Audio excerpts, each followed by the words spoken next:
Hi, my name is Martina and I am Fórsa's Data Protection Officer, and I want to talk to you today about GDPR and what it really means for you.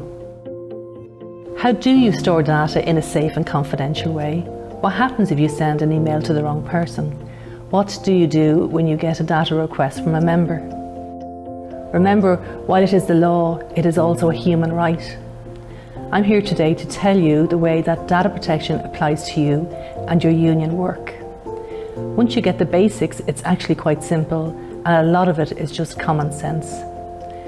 So here is a short and easy guide to GDPR and data protection, and at the end I'll share some handy tips that will help to deal with the simple GDPR issues you will meet every day. The first thing to remember is that data protection does exactly what it says on the tin.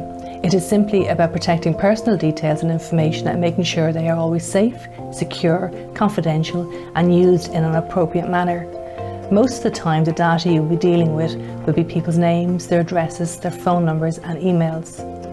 Certain information is classified as special category data. This brings with it extra safeguards.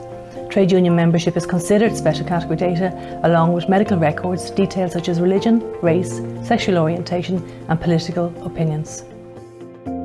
It's basically anything that would make it possible for you to identify someone else. I have a yardstick I use. If you're about to do something with a member's information, ask yourself this question. If this was my information, would I be happy with it being used in this manner? If the answer to that is yes, the chances are you're on the right track. But if the answer to that is I'm not sure or no, please do not continue, but please get advice. Here are the really simple steps you need to remember. Make sure you have a lawful basis to process the information, and make sure you tell people what information you have, what you are going to do with it and why. Only ever collect the information you need to do your Fórsa work. Only use it for the purpose you stated, which must be trade union related. We generally keep case files for 7 years. Make sure the information you have is accurate. Make sure you store it securely and confidentially. Data subjects have rights under the GDPR, including the right to access the personal data the union holds on them. That's what data protection means, keeping personal information safe, secure, confidential and used in an appropriate manner, in exactly the same way that you would want your own information treated by others. Earlier I promised you some tips, and here they are.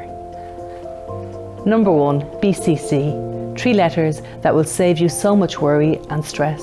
BCC. If you only remember one thing from this video, remember this. When you are sending a group email, only ever use the BCC button. When you use CC or the To button, instead everyone can see each other's email address, and that is the most common form of data breach, but it is so easily avoided. Top tip number 2, avoid email threads.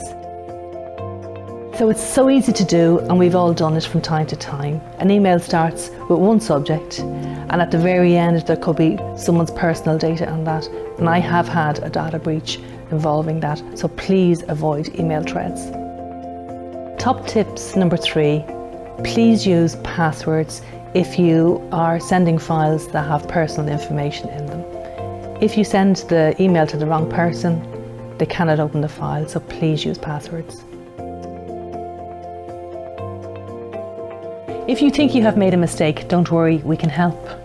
The main thing to do is to act quickly. If you think a data breach may have occurred, please contact either your union official or me directly.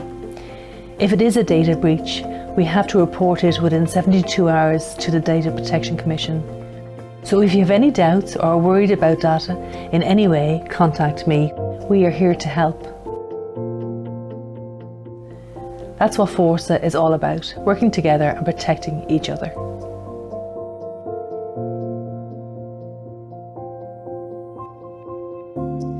You'll find a lot of advice and information about data protection in our other Fórsa Skills Academy videos, so please take a moment to watch some of them.